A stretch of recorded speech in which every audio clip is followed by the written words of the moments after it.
Madam President, first of all, we thank the United Kingdom for its presidency in February and wish success to the American presidency in March. Madam First Lady, we welcome your personal participation in today's meeting.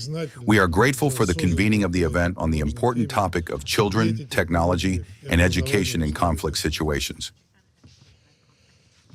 Children's access to education is one of the fundamental rights enshrined in the Universal Declaration of Human Rights and the Convention on the Rights of the Child. Moreover, it is an imperative for humanity if it seeks to follow the path of progress. Education is that which must make a small person the heir to the countless scientific, spiritual, moral, and ethical riches accumulated by all of humanity. It is not the sum of knowledge, which in our time is available online and subject to artificial intelligence. Education must develop in a person a moral sense and the ability to create, that is, to receive that main thing which distinguishes them from the animal world and from increasingly capable robots. Armed conflict is the enemy of education in every sense.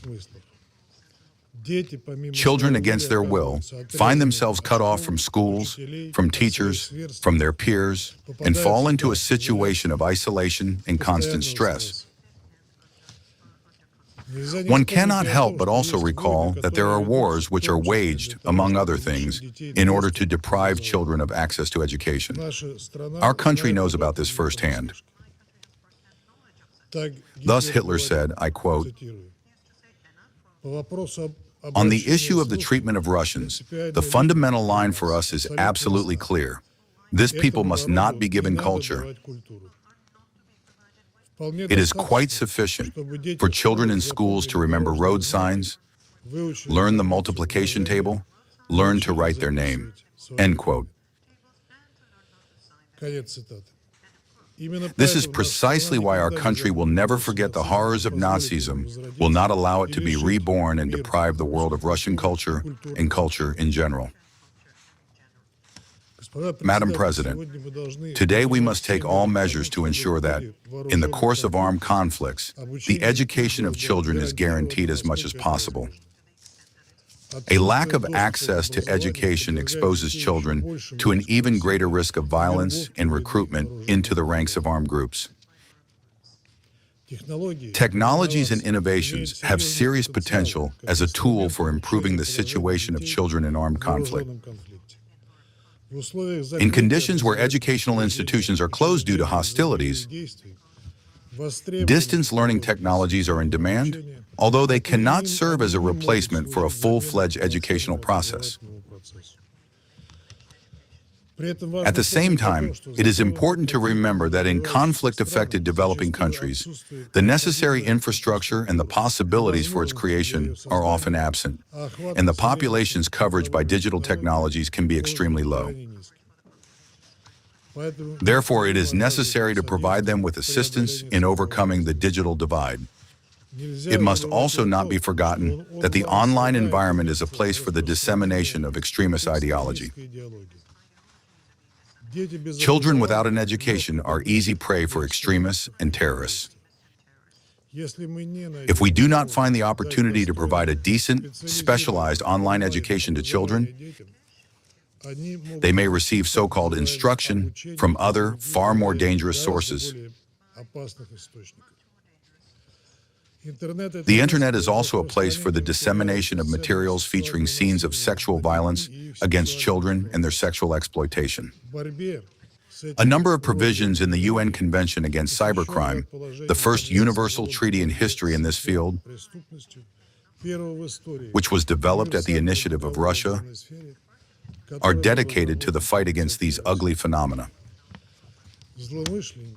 Malefactors use new technologies, including artificial intelligence, also for organizing disinformation campaigns and conducting computer attacks, from which, among others, national education systems and students of educational institutions suffer. We are convinced that the key to success in countering these threats lies in digital solution developers complying with the national legislations of those states in whose territory they carry out their activities, and in countries cooperating with each other on this issue without politicization.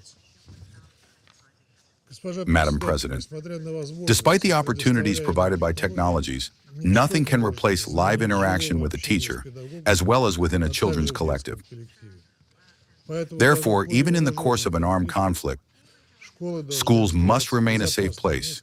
They must not be used for military purposes and must not be subjected to attack. Madam President, it cannot go unnoted that at times the protection of children in armed conflict is an instrument of political manipulation, when labels of violators are pinned on some in an unacceptable manner, while the crimes of others are silenced. Thus, very few people know, or more precisely, do not want to know, that in the last week alone, Russian schools became the subject of targeted attacks by the armed forces of Ukraine 5 times. That in the Belgorod region last year, children were forced to study in a remote format. That for Russian school children from a whole range of regions, practicing skills for safe behavior in the event of shelling, drone attacks, hostage-taking, evacuation, and the provision of first aid became mandatory, nor do they remember that the children of Donbass have grown up under shelling by the armed forces of Ukraine since 2014 and have become adults, while hundreds of children have died and been maimed.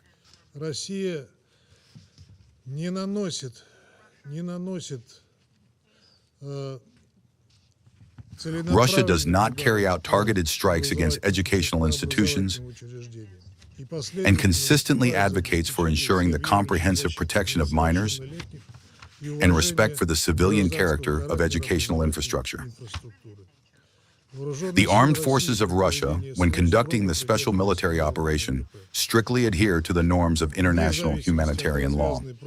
Regardless of the disinformation, false, and disgusting campaign unleashed against Russia about allegedly 20,000 abducted Ukrainian children, although no one has yet proven this, we are carrying out work on the reunification of minors with their families who lost contact as a result of the conflict. In this process, Qatar, the International Committee of the Red Cross, and the Vatican are assisting us. Madam President, we highly value your personal efforts on this issue in the context of the situation surrounding Ukraine. We continue to maintain constructive engagement through our children's ombudsperson, and we look forward to further cooperation in this field. Thank you.